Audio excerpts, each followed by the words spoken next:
So how do you go about playing a mythological kind of creature?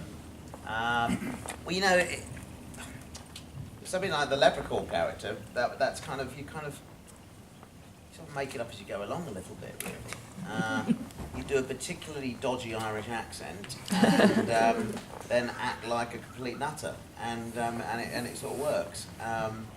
But it's always a pleasure actually to bring sort of characters and creatures to the screen, you know, especially, for example, in Harry Potter, some of these characters that people know and love from the literature. And then I feel a great responsibility to make sure that they appear on screen in the way that I feel the readers would have imagined them. You know, that's the trick when you adapt a book to the screen. So they're a little bit more tricky because I want to make sure I please everyone. But then there are other characters, you know, when you play characters in Star Wars and things where you're totally in control of them. I mean, they're written in the script and they're designed by wonderful artists, and then you get to wear these fabulous costumes and things.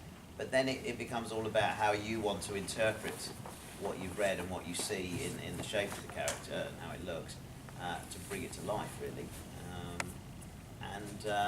And then again, hope the audience like it. You know, as an actor, we kind of put ourselves out there and hope that what we're doing is what people are going to enjoy. And quite fortunate, most times I've got lucky in my career at the moment, but there's a lot of luck involved. Thank you.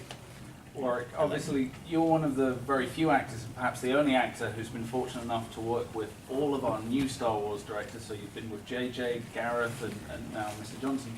I'm curious, can you talk about each of those experiences and how you found them, particularly most recently? Yeah, I mean, all of the directors on the Star Wars films, you know, if you go back to Richard Marquand and George himself for Episode 1, and Gareth, they've all just brought their own sensibilities to it. Of course, you have to as the director, and that's why each of these individuals, not in the case of George obviously, but that's why they're employed to kind of come and do these films, is because they bring something to the table themselves, a particular filmmaking style, a writing skill, whatever it might be, and I think that gives each of these films just a unique slant and individuality, but at the same time they all still feel part of the same galaxy. Do you know what I mean? That we all know and love,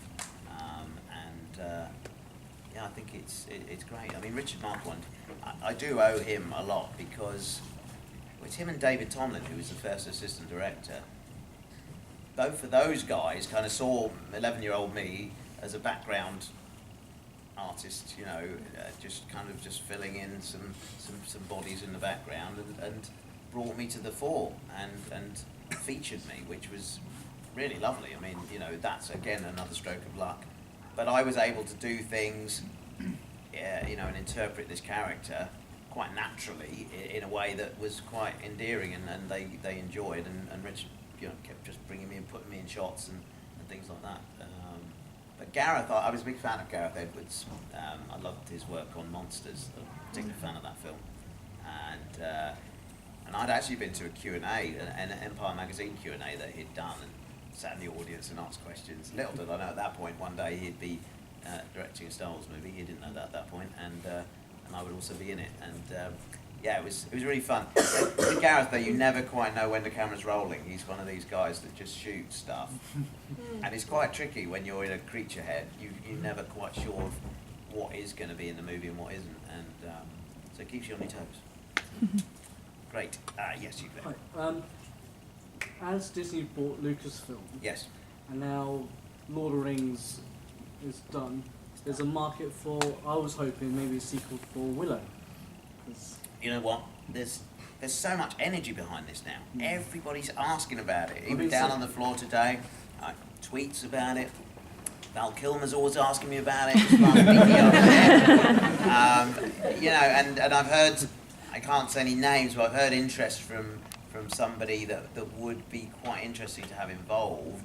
And yeah, who knows? Because, you know, it is under the Disney kind of umbrella now. They've even branded the original film Disney's Willow now. whenever it's on TV, it's called Disney's Willow.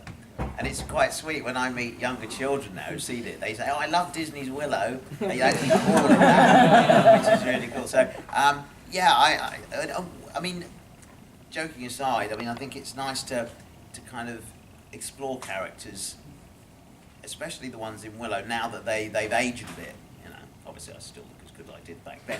But, you know, is Willow the character older and wiser? Has he learned to be a sorcerer? Is he now the High Alderman of the village? What's going on with that? Did Aurora Dannon grow up to be the princess and rule the land that everybody hoped she would? You know, what's happened to Mad Martigan? Has he gone off the rails totally? He's kind of that way already.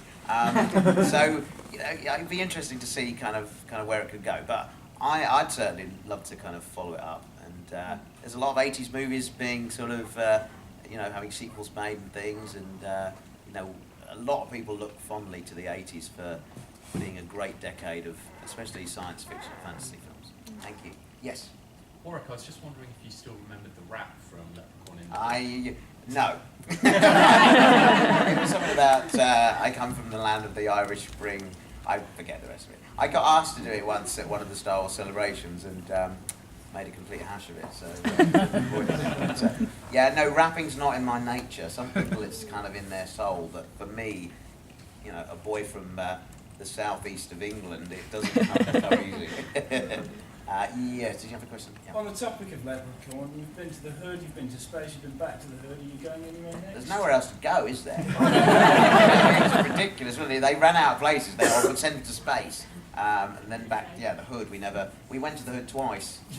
So obviously you ran out of places to go, but I don't know. I mean, I'd like to do a road movie. I think the Leprechaun on a road movie would be really fun. Just experiencing lots of people and stuff. Because I especially enjoy his interaction with just regular people. It's funny, isn't it? You know, when he encounters people. He's always he always puts himself intellectually above them. But yeah, just enjoys sort of toying with them, and I think that'd be kind of fun to see some more of that.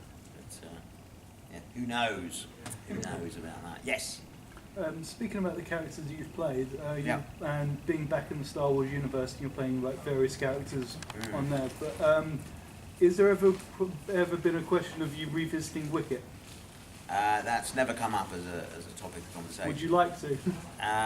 It'd be fun, you know. Years ago, they were. I think it was around about the time of episode 2 in Australia. They were talking about doing a huge sort of photo with many of the characters, kind of all in one photo. And they were talking about getting Wicket in the photo, and me. And I said, well, first of all, I'm quite a long way away from where you are right now in Australia, and I don't think I would actually fit in the costume anymore. Because I was 2'11", you know, when I played Wicket.